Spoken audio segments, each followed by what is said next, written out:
Welcome to Union Square Loft. My name is Kari, formerly known as Malik. Don't overthink it. It's just my middle name. We're sitting here with the pioneer of what I consider to be a pioneer of the YouTube space. From across the pond, the Essex boy himself, Jazza Char. Thank you. I'll hold for applause. No, thank you so much. Thank you so much. Welcome, welcome, welcome. Thank you for having me, I suppose. Yes. So today, if like I said before, Jazza's joined, I think, YouTube 2007, correct? Correct, yeah. So I've been making content for 17 years. I say showing off professionally on the internet for 17 years. Because that really is, that is the core of it. I just want attention. Take notes, everybody. So what was like your first type of content? Like when you say showing off, like, you know, that can mean a lot of things these days. So I would be cautious. It can. Not many of those websites were as easily accessible back in 2007. But I was, I remember I was revising for my A-level exams, which are the last exam that you take before you go to university in the UK. And I didn't want to do any work. So I discovered this new website called youtube.com where people had started uploading.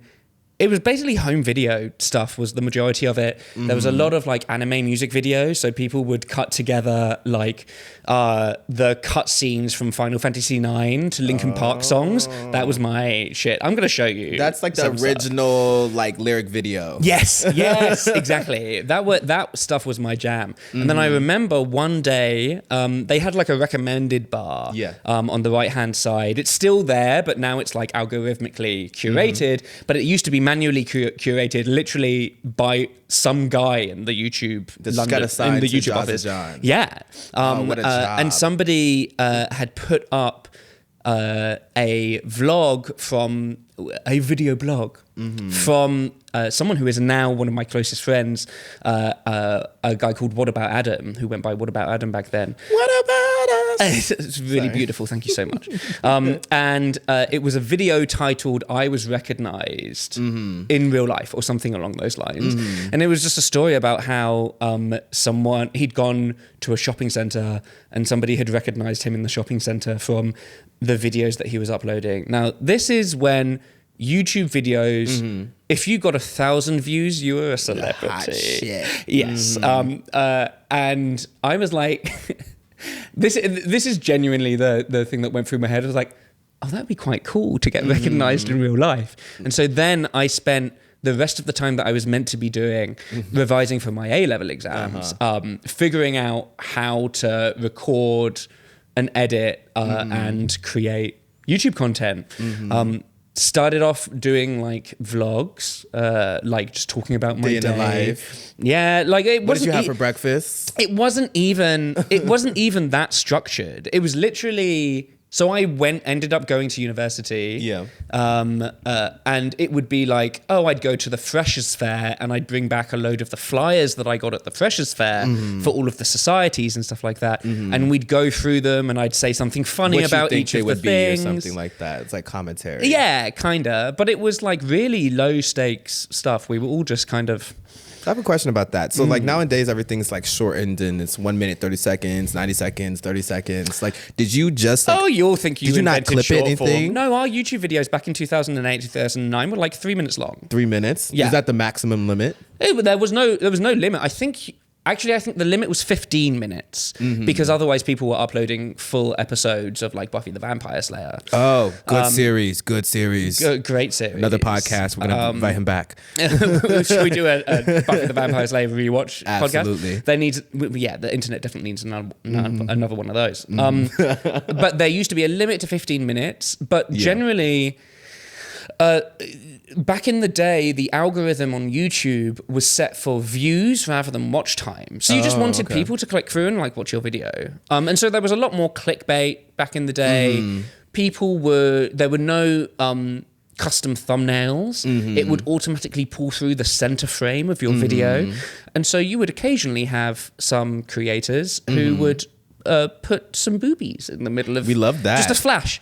Like you wouldn't even notice it. in the video itself, but there'd be a flash of boobs, and that would be pulled through. No censorship. Yeah, and that's how we used to do custom. Did you guys? Do you thumbnails. still do like hard cuts and transitions, or was it just It was the streamlined? hardest cuts. So it would like, be outside. hello, inside. this is what I did today. And this is what I had for lunch. Mm-hmm.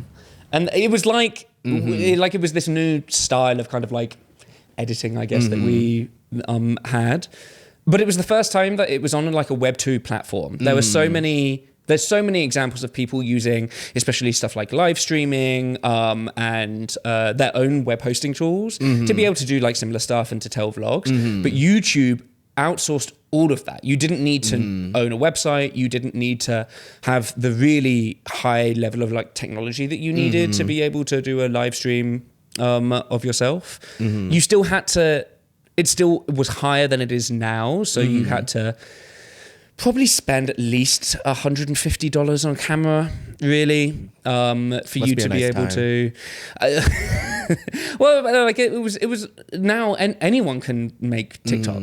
For the people that don't know, could you quickly explain the difference between Web 2 and Web 3? I think that's a good point to highlight. Web 2, watch me butcher this. And I went to school for it.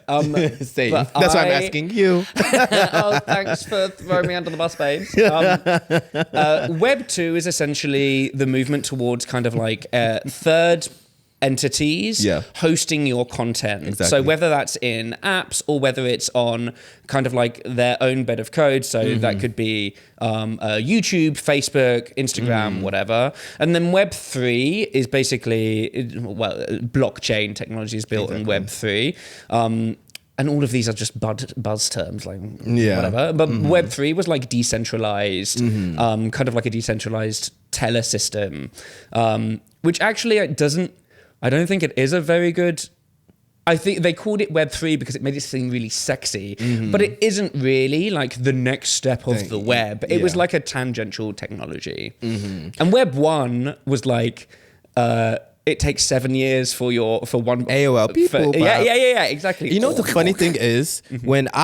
So in my household, technology was always delayed. I was born in 97, so I am literally the start of Gen Z, the start or finish of Gen Z. So wow, you're the first one. I'm the first one. What an honor to meet you. Nice to meet you. You're fucking everything up.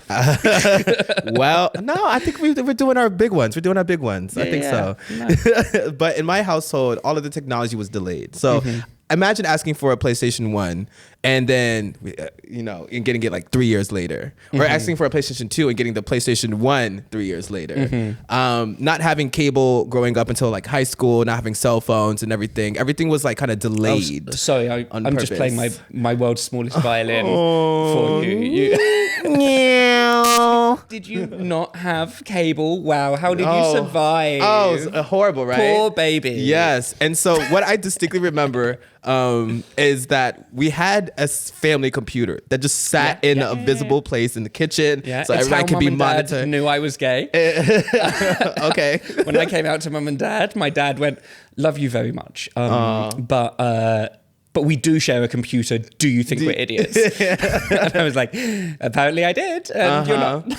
Learn how to delete your history. I was very bad. You about didn't Google. deleting. Are you one of the ones that Googled how to delete your history and failed to delete that history? Did I not Yahoo? How to delete yeah, you're absolutely right. AOL search bar. Yeah, exactly. But yeah, so like we had a central computer, and I remember we weren't actually allowed onto like those websites and everything. We had like censorships on the website, and even getting kind of access to the internet, like kind of in my own freedom, I was able to approach it in a different lens where people were getting cell phones in their middle school age and everything. It's like my mother was like, "How old were you when you had your first cell phone?" How old are you in high school? I don't like know. sophomore I'm year. not American. I don't actually know how old high school is.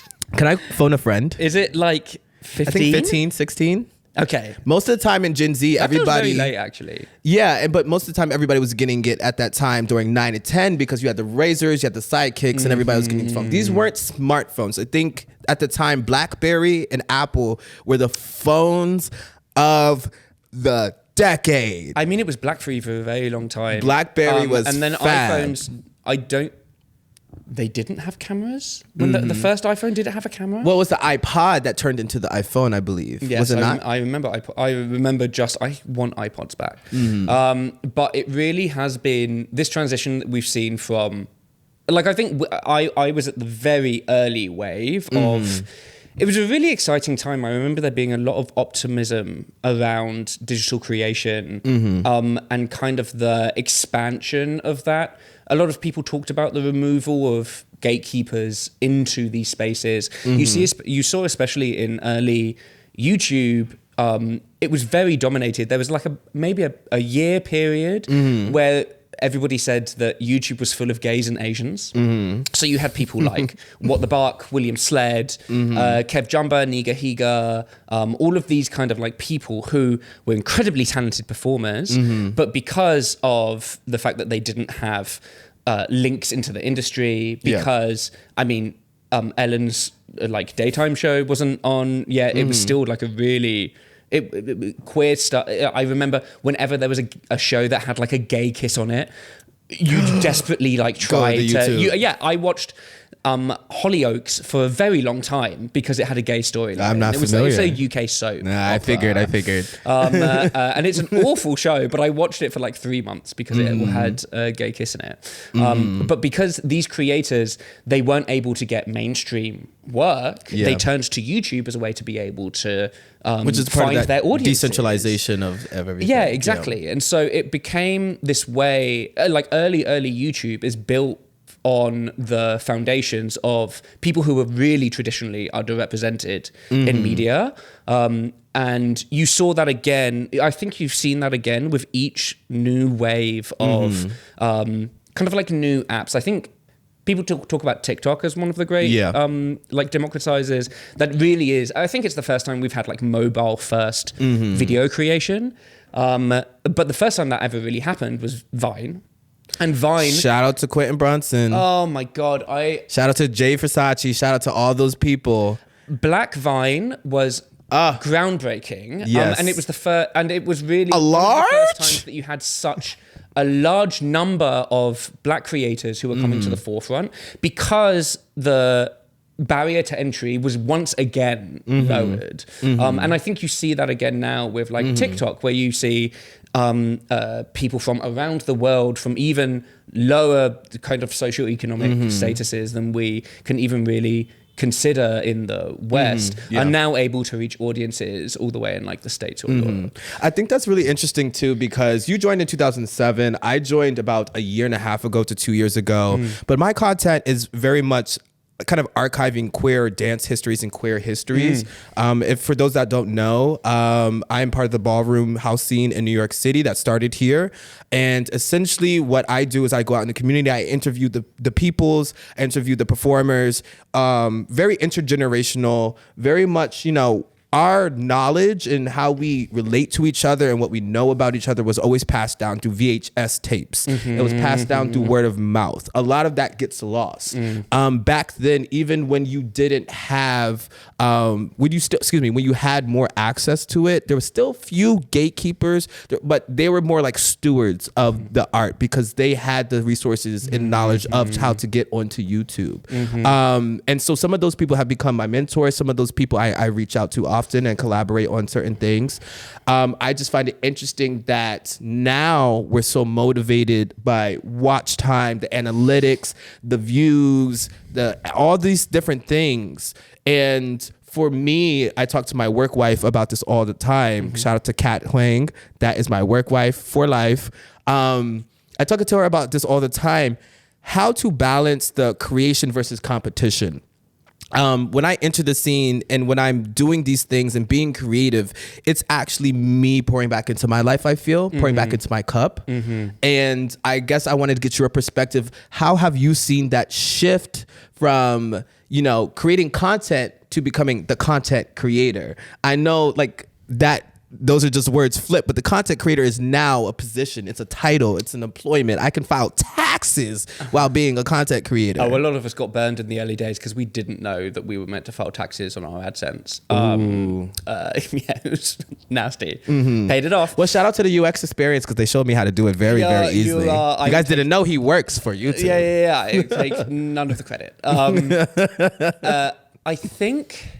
Well, first of all, I just want to speak to what you're saying around like the oral and kind of like physical documentation of kind of like especially the ballroom scene. It reminds me of there's this really wonderful creator that I've had the privilege of working with, Khadija Mboué, who is originally American. I think they now live in Canada, and talks about... I'll be joining her very soon. Using...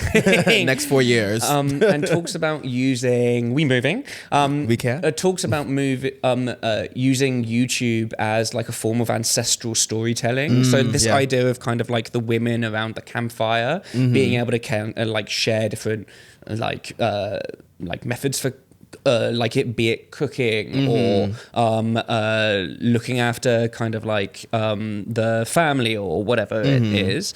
And I think this is really, it was similar to those early days of, we really had such a restricted queer history, and like Asian Americans as well had such a restricted and gap in how much like how much of their history and culture was being talked about and told. And now we have a way to be able to archive that. But the important thing to remember is we are at the beck and call of the companies that decide whether or not it's able to stay up, whether or not it can monetize. Exactly. And so it's important for us as creators online to make sure that we're owning as much of that space outside of these third-party hosting platforms as possible, which is why you see a big shift of people to stuff like mailing lists and stuff like that. Like the oldest web tool was email. And so going back to that as like a methodology of being able to share your craft is probably the most stable thing that you can do as a digital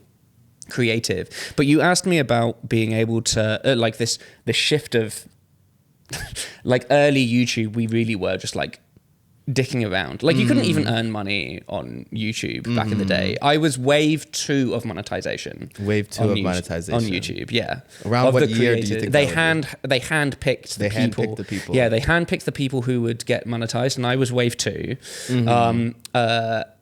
And we just couldn't believe that we were going to earn some money off of it. Like it was ridiculous. Do you think there will ever be a time where? Excuse me, I'm sorry. Do you think there will ever be a time where? Maybe like you were talking about lowering the barrier to entry for a lot of, you know, of these communities, these digital communities that find solace within each other and solidarity. Do you think there'll ever be a time where, you know, the knowledge reaches them and they're able to use Web3 to create their own, you know, kind of distribution for their own media platforms or something like that? Do you think that would be beneficial of any kind, or do we constantly just have to feed into the beast that is Vimeo, that is, you know, YouTube, that is TikTok and all these different things? I know that Web3 is your thing, but I don't think Web3 is the answer to this problem. My thing. I was asking for the people. Sure. I actually think it goes the other way. And like I was saying about email, I think if you want, and you see this as well with kind of like a return to physical media as well. A lot of people are now, for music, they're really putting in the effort. Yes, there's the nostalgia of releasing a cassette, but a cassette can't get taken off of Spotify. I like the way he thinks. Yeah, I think that this return to like the very first World Wide Web technology, email, I think resting on that as a creative, that is the way that you really kind of like secure your foundation. You may not get a huge amount of traction. There's no algorithmic surfacing there, but your core audience you can keep hold of. And so getting mailing lists of people, I think, is the way that you build long-term longevity as a digital creative these days. And then once you have that kind of like, I think that the Web 2 platforms, and I'm including TikTok in this, are great with the sugar high. You can attract the amount of people you can reach is obscene. Yeah. but it can be so fleeting. Yes. You can be yesterday's news like that, like Yes. instantly. Yeah. And so by all means use them, but do not build your whole life on depending on those things. I think that's very important. I hate to interrupt you, but I think I that's had finished. That was a period. Yeah. Pause. Yeah. But I want to bring that up because I think me trying to break into this industry in the unconventional way and finding many things that suit my life and kind of fighting tooth and nail to get into something that I want to do creatively. I always want to create an experience for somebody. And then so I also I want to marry that idea with TikTok because I am in a program called the One Creator Lab at TikTok. And basically they are kind of curating the first actual creators, social media creators, video first creators to actually enter in agencies, into creative agencies, because they're realizing, you know, we're becoming more and more part of the marketing and the advertising field. And that's something in the program where I've constantly made my point to advocate for, like, you know, this short form thing can have the high production value of a set. You know, how do we actually make experiences and bring it back to the community? I naturally navigate towards the dance, the film, the fashion communities, but how do we actually give an experience to these people that makes them your ultimate champion? And that ultimately is the value that you can't replace that. You know what I mean? So, and I feel like there's we need to earn. I'm not even Italian. We need to earn money.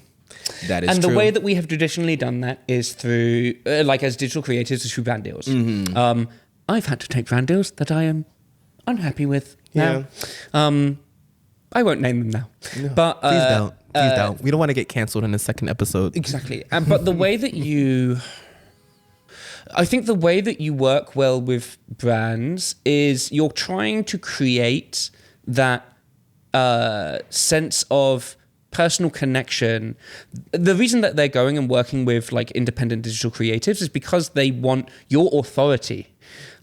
Because they can't create that as like Coca-Cola or wine gums or whoever it is. And so they're kind of renting your authenticity. Yeah.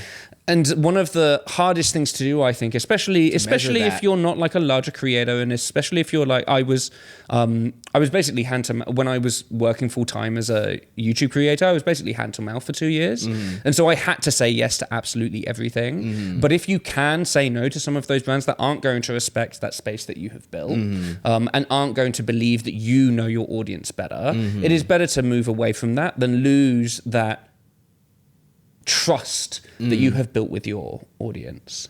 Because the audience is honestly your biggest supporters and sometimes your chosen family as well too. Sure. Yeah. And they can smell it when it's not like when it's not real.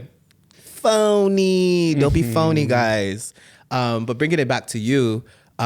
So of course, so what was the second type of content that you started creating when you, after the day in a life kind of thing, which is kind of funny because reality TV is such a hit now and I make the complete effort to avoid it like the plague, because I think that, not because of my distaste, this is not a judgment to reality TV. Shout out to Natalie Nunn. I would welcome you on the podcast if you want to come. But you shit talking her medium and then go and come on the podcast. yeah. I mean, you know, Right. content is king, or queen. Regal. Content is regal. But it's very interesting because like we're constantly competing for the attentions and we're trying not to, like you said, catch that wave, those peaks, those valleys that we see on the YouTube chart where we're tracking our stats and everything. We're looking at views and everything like that. So I do appreciate your insight on that. But going back to your content, what was the second kind of era that you kind of entered in, the second chapter outside of the vlogging experience? So basically, the peaks and the changes that I've made around the content that I make have centered around UK general elections. And so I was making videos for like 3 years, and then in the run up to the 2010 general election, which was when Labour were in power and the Conservatives ended up forming a coalition with the Liberal Democrats. Don't worry, not really important. But there was a huge amount of discourse around young people not being engaged in politics. And I was like, well, hold on. I'm a young person. I was like 19 at the time. I was like, I'm a young person. It was the first election that I was ever going to vote in. Right. And I was like, and I'm very interested in politics. I was always raised having full-blown, loving, but full-blown political arguments with like my elders around the dinner table. I got to watch them. Yeah, I was the liberal lefty on the table.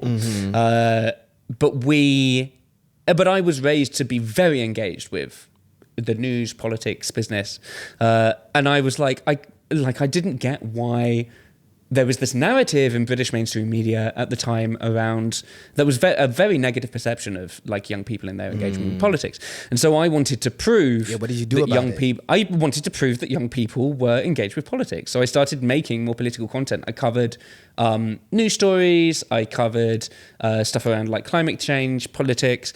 I ended up engaging with a kind of a Q&A program that they did with the political leaders at the time. The Prime Minister answered one of my questions. And so I was doing kind of like reviews and explainers of each of the parties' manifestos. And so I would go through and like break down and explain, Labour want to like keep student fees the same, and Conservatives want to increase student fees. This is what it would mean for you, and blah blah blah blah blah blah blah. I think that's so important to actually know your strengths as well too, because I think with everybody has an iPhone these days, and everybody can create content, and I think we have a tendency to enter topics and just not be willing to be open or thinking that we know everything about them. And so it's just refreshing to hear something that you're passionate about and being able to explain it and break it down and to actually be knowledgeable about the subject to other people. And so I don't think I was an expert, but I was a translator. Figuring out in real time. Yeah. I genuinely was figuring out in real time. You genuinely cared. So yeah, exactly. And I was trying to prove a point as well. But then after the 2010 election, I basically kind of had this brand as the British political YouTuber for a good few years. And so how many views? We all care about the views. How many views? Oh, I can't even remember. Not very impressive these days. Like my channel now has 27,000 subscribers. Which is not a lot, but it was enough to sustain me as a full-time job for a couple of years. Not very well, but it did sustain me for a couple of years. But I kind of like leaned into that shtick and really enjoyed being I would do stuff like I'd explain foreign politics. I'd do some programs where I got to interview like international leaders and stuff like that. It was really, really amazing. So this is still your vlogging days? This is still vlogging. And it was around then, in the run-up to the 2015 election, I started my first podcast. Ooh. And so, which actually I think, like, I'm a YouTuber first, even though I haven't uploaded in quite a while, but that is like my home medium. But my favorite medium is podcasting, because I love the idea that it can just be, I love the idea that it can be something that can just be in the background while you're doing something else. And it's so, whether you're like driving the car or doing the dishes or whatever, and there's something so intimate about just having somebody have a conversation around you. I've always loved the podcasting as a medium. And I had a friend who we were both kind of like a couple of people in the UK who were making like political content. There weren't many of us. It was literally a handful. And by the way, I made a video once about the British National Party, who are allegedly Nazis. Wow. And they doxed me, which is why I don't use my full name online anymore. And this was also like in 2009. So the police were like, doesn't know what to do.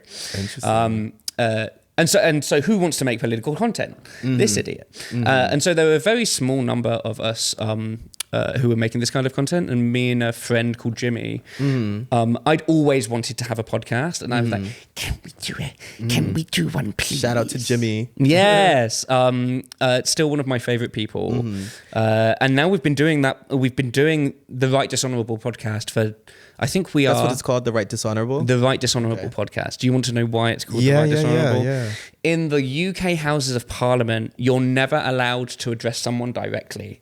You're not allowed to say you. You always have You to. there. You always have to refer to somebody as either the member for, and you're not allowed to use their names. You have to refer to somebody as the member for the constituency that they represent, or the Right Honourable Lady or the Right Honourable Gentleman.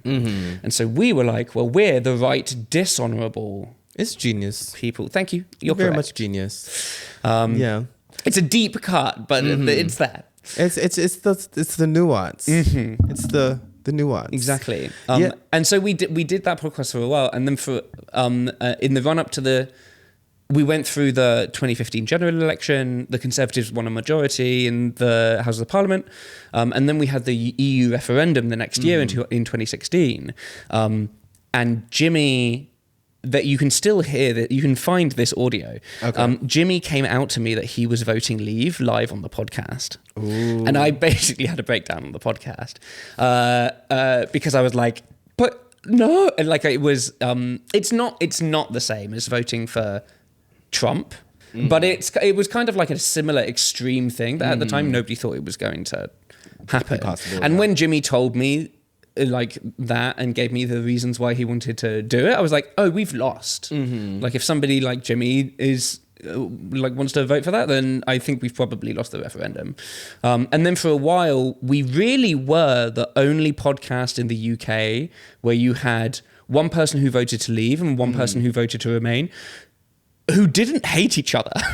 Like we are very, very good friends. He is one of my closest friends who knows me. Who one of them? You my guys friends still who do the knows me podcast best. together? We still do a podcast together. So I have a question for you.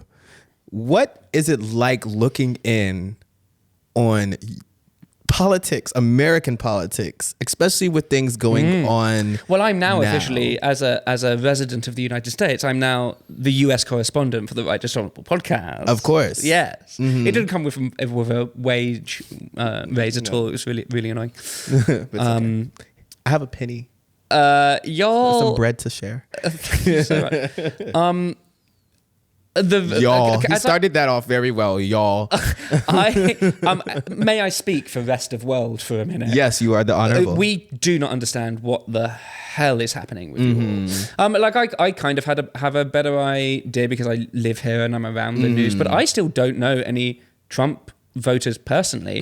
I've met plenty of them. I've done content here. I've made documentaries here, and so I've met plenty of them. But I don't know anyone who voted for Trump. Whereas back home in the UK, I know people who voted Brexit quite intimately, and so there's still the demographic of people who vote for Trump are not very internationally visible, and so that is really for the majority. Like at least for Europeans, it really is kind of like a big black box that we don't really understand what's happening. Yeah. I don't think we understand either. I know very personal people very close in my life that have voted for Trump, and well, I'm going to Canada. That's one. Where are we going? Toronto, Montreal? I think Montreal would be cute. You'd love You speak Montreal. French? Yeah, oui. You're polyglot, right? Oui, je parle français. Yeah, let's go to Deux French. baguettes, s'il vous plaît. Croissant. Croissant. Croissant. Okay, right.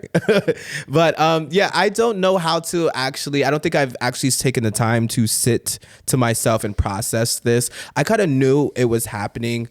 It was going to happen. I thought he would win. I didn't think he would win so convincingly. I didn't think he'd sweep every single swing state by like 100,000 It was a votes. very That was emotional campaign. And then before I moved to New York, because I'm from outside Hello, of welcome the to the DC, Right Dishonorable podcast, as truthful as the resources permit. because I'm from outside of the DC area. And before I moved to New York, I didn't have, friends with kind of that global mindset, that international mindset. And so when you come to such a global city like New York City, you lived here and you reside here, the expansion to your thinking, it just happens so naturally because you're by you're surrounded proximity. by it, right? You're in exactly. And then so more international friends that I've met, the more and more that I begin to even question, you know, my own ideas of what it means to engage with even race politics and things like that, because sometimes it's just viewed very differently internationally.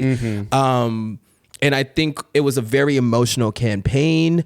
I loved it. But I can tell you now, Kamala, I can't vote for you, darling. I was the perfect target demographic. Kamala is brat. I don't think that's going to work for people in Wisconsin. And we'll leave it at that. There's our commentary on the Democratic campaign from 2024. You dishonorables out there. The real dishonorables. But yeah, so I guess, so you've had that first podcast was your political podcast where you continued the vlogging into the politics. Yes. Do you have another podcast? I already know the answer to this. You know. So I have another very good friend. Her name is Rowan Ellis, and she does. She's a video essayist, so she does like videos on kind of like queer media. She was also a YouTuber first. Yeah, much more successful than I ever was on YouTube as an independent creator. Cut yourself out. Yeah. And I can't even remember how this came up. But I pitched to her, hey, do you want to just like, because we had collaborated on like YouTube videos where we had made like, here's a top 10 list of the 10 gay movies you must see now. Because that shit used to slap on YouTube. People loved those things. And then I was like, hey, why don't we like try a podcast where we review movies? I was watching a YouTube channel called Movie Bitches, where it was like a gay guy and his girlfriend being really sassy about movies. And I just loved their channel. I think they're still making stuff. I love the content that they make. And I was like, I want to do something that isn't heavy. And like I do, like the content that I make is like satirical and like high energy and like fun. But I'm talking about heavy topics. Sometimes I'm talking about the potential end of the world. And I loved being able to do stuff that was like a little bit lighter and also evergreen as well. When you're making political content, your content is old the next week. Whereas if I'm reviewing like Moonlight, like people are going to be looking for reviews of Moonlight and Till Kingdom Come. And so I think I'm pretty sure I pitched it to Rowan. And so we did kind of like a short series of like 5 or 6 podcasts that I was editing. But I was such a perfectionist of these podcasts that it was a lot of labor, and I had a full-time job at the time. I just didn't have the energy really to be able to do it the justice that it deserved. So we did these like 6 or 7 episodes, and we were like, this is a great run. Let's keep them up and have like a great, and like this was a great time. Venture number 3, what would it ever be if you had a venture 3? A third? Oof. Yeah. It's either the Eurovision Song Contest, which we have yet to deep dive. You've tiptoed into the Eurovision land. I don't know why you're sighing. That's really quite rude. It's not. It's just I take things serious and I really want to get into it. I know it's going to be another thing that I'm going to have to assume. No, but the whole point of Eurovision is that it's camp and it shouldn't be taken seriously. Like that's why it brings me so much joy. So are you saying the drag queens should go out of business because they're camp and it shouldn't be taken serious? No, that's why they should be in business. I'm saying the opposite of that. So it would be... Shout out to Lyra Vega and the Bad Judies. No shade. Go watch them at Monday night at Red Eye. The only live instrumentalist band. Go ahead. Sorry. I got to take care of my people. Yeah. Go ahead. I support you. And so we had... so it would be that, or it would be... like maybe something foodie. I'm a big foodie. Like at the moment, I just do like you've seen me eat. It's disgusting. But it's because I like it so much. Something like that. Yeah, that would be the third thing. Awesome. But with the Queer Movie Podcast, we kind of shelved it for maybe a year. Then there was this Pani Demi Lovato. I don't know if you heard about it. COVID came along, and we all had to stay inside. And so Rowan and I were like chatting online, and we were like, why don't we... Loads of people were doing kind of like starting Discord groups and doing like digital only things, because our lockdowns in the UK were serious. Like we had lots of them, and they were, you can leave your house for an hour a day. Like it was really hardcore stuff. And so we started doing these watch-alongs via a Discord server with all of the people who used to who used to listen to our podcast, and loads of Rowan's audience as well. And so we ended up with this Discord group of like 500 people, which for Discord is like a pretty big community. It's bigger now. Where we would watch every Saturday night, we would watch a different queer movie. And the reason that we had started this podcast in the first place was because at the time, it was just really hard to find gay shit. Like there was the LGBT tab, but it was like the on Netflix, but it was like the Babadook and all of that kind of stuff. And there just wasn't very much celebration of like queer cinema for the sake of it being queer. So we kind of wanted to create like a directory of films for people to watch who wanted to like see themselves reflected back in media. And that's so awesome. We had this like space for like queer people, and a lot of them are like young queer people. A lot of them were really lonely. Some of them told us about how they were like watching the movie under the duvet in secret at night because they weren't out to their parents, and all of these like really amazing like points of connection with this community that you ended up with. And then we ended up relaunching it, the actual podcast. And we have enough funding behind it via Patreon to be able to pay an editor, so I'm not like the blocker. And so now, like it's still doing very, very well. So we still upload every 2 weeks. We have guest episodes and stuff like that, and it's a real joy because it's another testament of how like you again find community and just create a space digitally for them. That seems what like guides you. Well, the thing that I had a community on the YouTube channel, and we have a community with The Right Dishonorable, but I think the thing that I am most proud of is that Discord group. Like that really, even when Rowan and I don't really engage with it very much, there's so much unity and empathy and storytelling that's happening within that group. And I think that Discord group is probably one of the proudest things that I've done as like a digital creative. Not I, but me and Rowan like started it, and then this beautiful thing germinated. It's been such a privilege. And so outside of YouTube and creating that Discord, and what other kind of platforms do you see can become or have the potential to become these big disruptors besides TikTok, the obvious choice?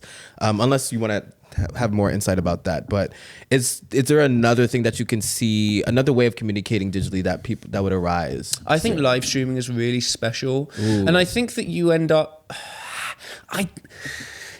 people keep on trying to make vertical live a thing. And I know that it is a thing on TikTok, and I know that it is a huge thing in Asia, especially, like vertical live streaming. But I think that it's such vertical or virtual? Vertical.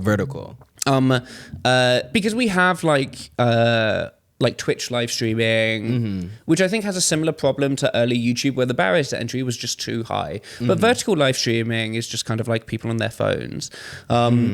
And I think that there's such potential there in the West for it to be a huge thing that it just hasn't really been tapped into yet. I think this is N=1. I am the sample for this study. I think that drag queens getting ready before they go to the gig is one of the best examples of vertical live, and one of the only ones really that I've seen that has been so effective and has that vibe.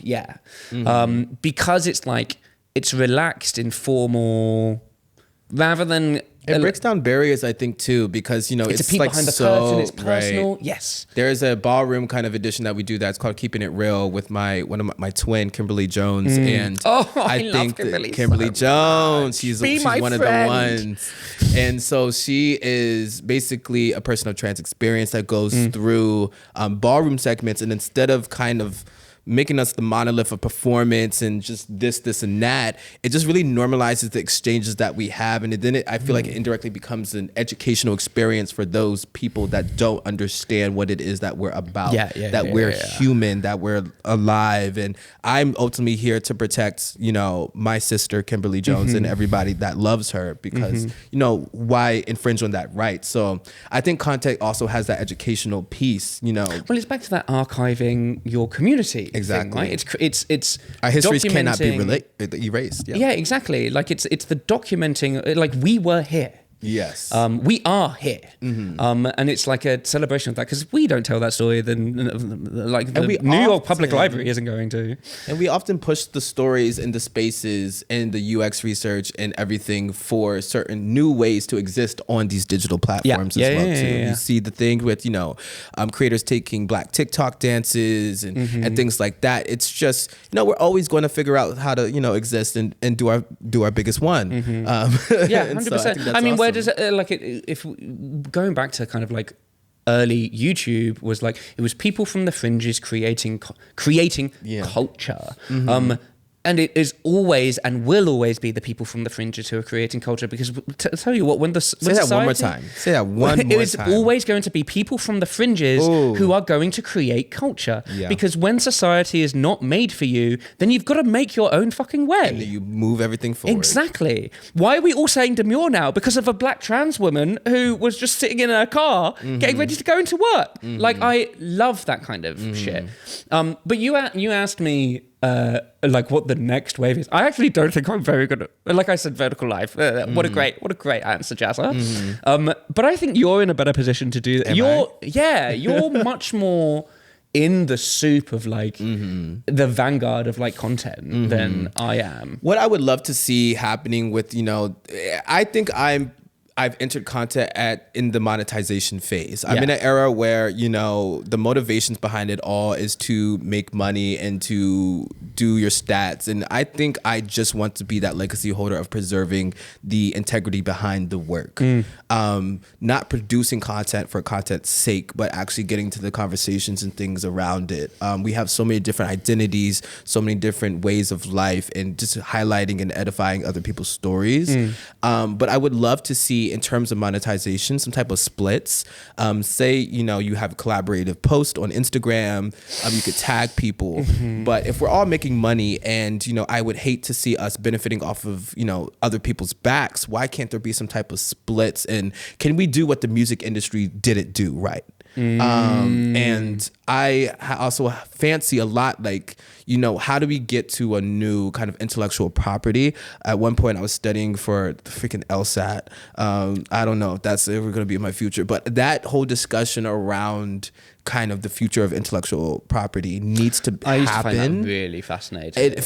When I flirted with law, I was like, oh, I'd be a rights lawyer. That would be my niche in a way, because just knowing how to express, communicate, and protect the people that I serve, I think that I do that relentlessly now, and so why not get a little bit of coin behind that? What do you think about Gen AI then? Because that's the hot thing. That's what everybody says the future is.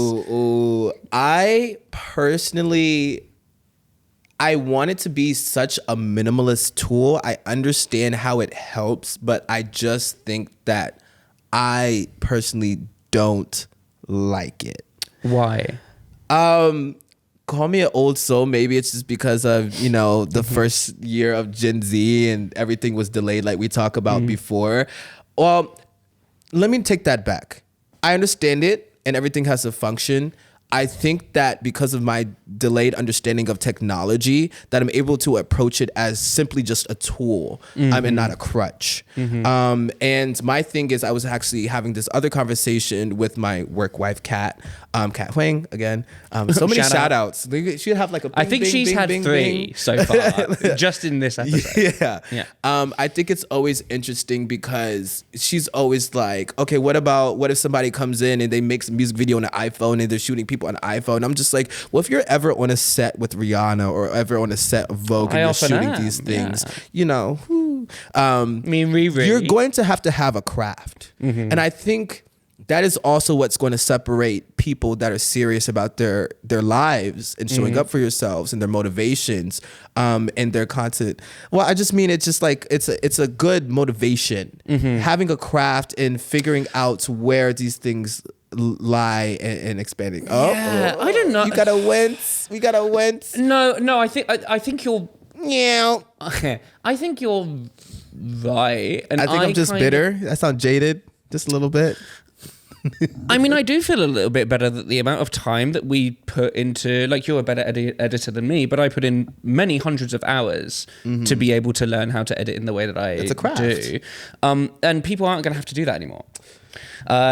Which I think You're right. I think You're right. broadly, You're right. if I look at it objectively, yeah, I'm a Right. little salty about it personally. But in the grand scheme of things, is this not yet again potentially the lowering of the barrier to entry again? And so we're going to be able to have more stories told if this stuff stays. If this stuff is going to be accessible to people. And I don't know how accessible it's going to be, because in order for these companies to be able to make the money that they need to off of this technology that is incredibly expensive to run, it looks like the barrier of entry is going to be forking out a ton of money to be able to use these tools.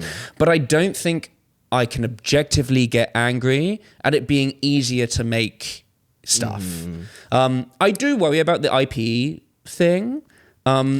That's a big thing for me, because I when I was in my master's degree, that's kind of what I studied, and it's just like provenance and media provenance. And one of the cool things that I think it was Adobe. What's that? Provenance is just discovering the origin to something. Thank you very much. And so media provenance is just like kind of decipher what's true and what's not. And so I think one of my past mentors, Munir, shout out to Munir, another Ding, ding, ding. His company, he actually created, or they've been pioneering the first kind of media provenance for your phone. So you know how you have metadata and you have all these things. They came up with something called like the cryptic hash, and they've been working on a project with Microsoft and Adobe, where every time you take a picture, kind of like a cryptic code is applied to the photons upon entering your camera lens. And so that would turn into an immutable kind of file. And then every time you would go to Instagram or something, an open standard would be like, you know how like you have the little I button on top of, Yeah, well, like, you hit that I button. You would need all of these platforms to communicate with one another. And that's what they're trying to doing. So they're providing kind of Sure. the standard kind of the kind of hardware for it. And they're partnering with Microsoft and Adobe to kind of make it more normal. And it's not necessarily the fix all problem, but it gives people the option of knowing, hey, if this picture's of Kim Kardashian, is it, is it edited, or is it, X, Y, and Z? And that cryptic hash. Oh, yeah, and on like Instagram, you have to mark your content as like Gen AI edited now as well. Otherwise it's against terms. Don't give the people the chance to do that. But the last thing is just like it's interesting because the file follows that picture forever, and that's the crazy. Is it built on blockchain? Yeah. Well, Sorry to the climate warriors. But I think that that is one of the use cases of blockchain. Yeah. Like it wasn't monkey portraits. And another quick example. Maybe it's quick, maybe it's not. I don't know. But We'll see. another fun example was I did this course where we're kind of discovering how decentralized and crowdsourced media can be used to discover and uncover kind of closed investigations and thing. We used Bellingcat, definitely look that up for an example. And it was just crowdsourced information to uncover the truth behind something. And there was many case studies that we went through that discussed this in war-torn areas, essentially, and how media provenance could safely, if I'm in a war-torn area, I could safely deliver information to somebody else and know that it's true or factual. And so it's not misrepresented in the news media. That would be really nice. And then they had this cute these thing days. where they created, I don't know if it's, I always get this confused. I don't know if it's Minecraft or one of those like building block games. Minecraft is It's something building like block that. game. My God. Somebody built a library Are you virtually. Gen Z or not? Like, who are you? That I'm on the cusp. A zillennial? It's a lineal. But somebody created a virtual library and then put resources and phone numbers for people to call and lawyers to call inside this virtual library, so people could join from any type of platform and like go go in and have it kind of being secured or uncover things. I'm not gonna lie, I love those. Like, this is a bit of a tangent. I love those Minecraft projects, but I'm also like, who's gonna access this? Like, you need internet. Minecraft. You need a Minecraft launch platform, and you need to be able to like know how to use Minecraft. Like, it's really great that they've built like the system. Here's a good question: who's going to look for the people that are doing this? So if you did need a secure avenue, possibly. Yeah. But going back to the idea of monetization and everything, how do we make sure that, people continue to have the resources they need to create the individual content they want, but also be in charge of the content they want? Does that speak to you at all when we're trying to? I don't know though. I think that there's like a lot of. I think it's getting. Do I think it's getting better? It's getting different. It's an arms race, isn't it? Like, being able to like create and know that you're going to get the credit for your stuff, whether it's like a catchphrase, a dance, or if it's like literally the file that's being uploaded. There are huge problems with like copycat uploads, but there are new technologies and new like UX solutions that are coming out that are trying to address this again and again. Because at the end of the day, if somebody doesn't feel safe uploading in every sense of that word, if people don't feel safe themselves, or they don't think their content is going to be protected, then people are going to leave those platforms. And so, like, we need that competition. We need YouTube to compete with Twitch, to compete with Reels, to compete with Instagram, because otherwise they get to be complacent. And it's always the fact that it's actually quite. Do I believe this? I was about to say it's quite a dynamic space, online video. Yeah, I think so. There are enough different and owned by different entities online video options for somebody as a creator to be able to use, that if you don't like the way that your content is being treated somewhere, you can just bounce somewhere else. You spoke to me earlier before this about like an example. Shout out to the communities, the digital communities. But you hinted that this once happened in like an OnlyFans kind of scenario. Where, I love it. Well, this is my PhD. Are we giving it out? Should we not reveal this? Are we giving your idea? Somebody's going to steal it. Hey, if you get to this before me, then go for it.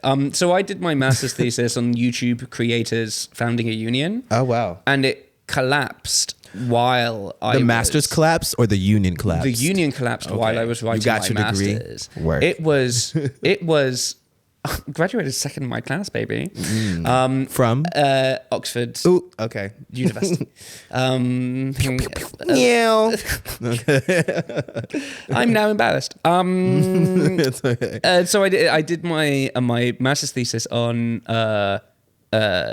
the YouTube union and its failed attempt at a YouTube union. And so I'm fascinated with workers trying to kind of like organize in the face of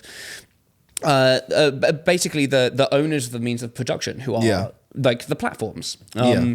And so we're like creating our stuff, but whether or not we can monetize, whether or not we can even upload, whether or not we our stuff is going to be protected from an intellectual rights standpoint, all of that is in the hands of the platforms. And so it made sense for all of these independent creators to come together and create. It was actually called a guild, which is a better word for it when you look at the history of collective organization. Very Assassin's Creed with it.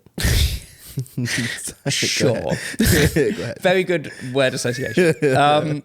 But we so like that was what I did my master's thesis in. And one of the really, I find, very fascinating examples of this happening, of creators seeing an unstable environment in which they work and then being able to go and create their own environment is OnlyFans creators. Wow. So these are generally they're like adult content, independent creators, and just the story of how the power dynamics in adult content have completely changed over the last 10 to 20 years, where you used to, if you were in sex work in general, you were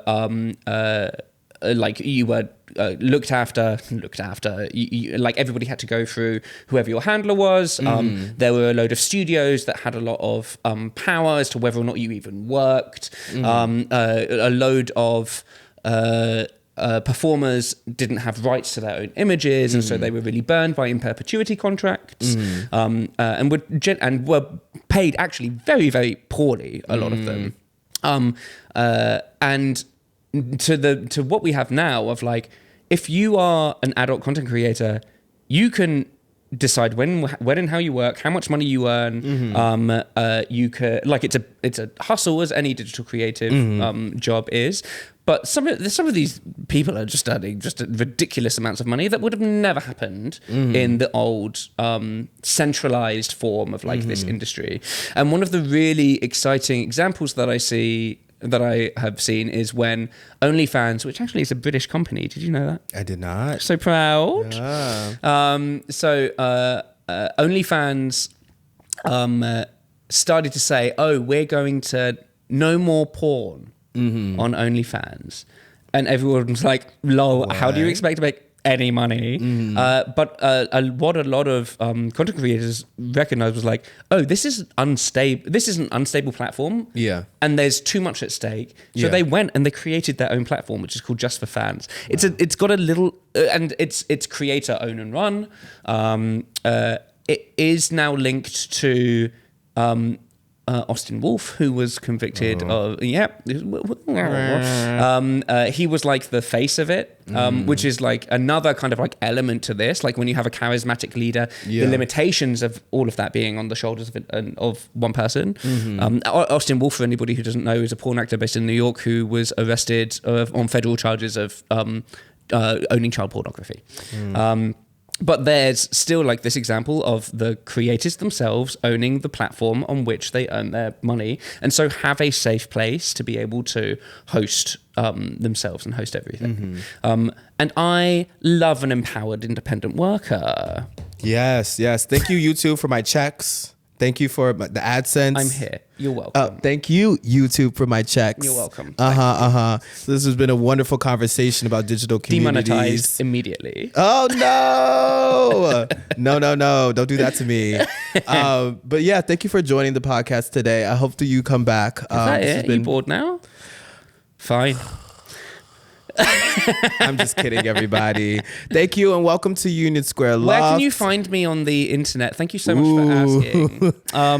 Hold up. Add a pause so I can edit it. You think you're going to get away with this? Yeah. I'm not letting you. No, you're keeping this in. It's going to show up at the bottom. I'm going to fade it in. Yeah, it's going to fade it. Meow. You've been doing that this whole thing. Nobody's going to know what the meow is. But it's going to be a thing now because I'm owning up to great. it. So Jazza John, Dr. Jazza John, future Dr. Johnson. I'm not a doctor. Jazza John from across the pond. Where can we find you on the internet, on the World Wide Web? Everybody hop across the internet. Actually, I'm not on... I was banned from Twitter, so I'm not allowed on that anymore. But on every social media platform, I am Jazza John. All one word. Great branding. Thank you so much. JAZZAJOHN. Right. So thank you again. My name is Kari, formerly known as Malik. Don't overthink it. It's just my middle name. Was that it? All right.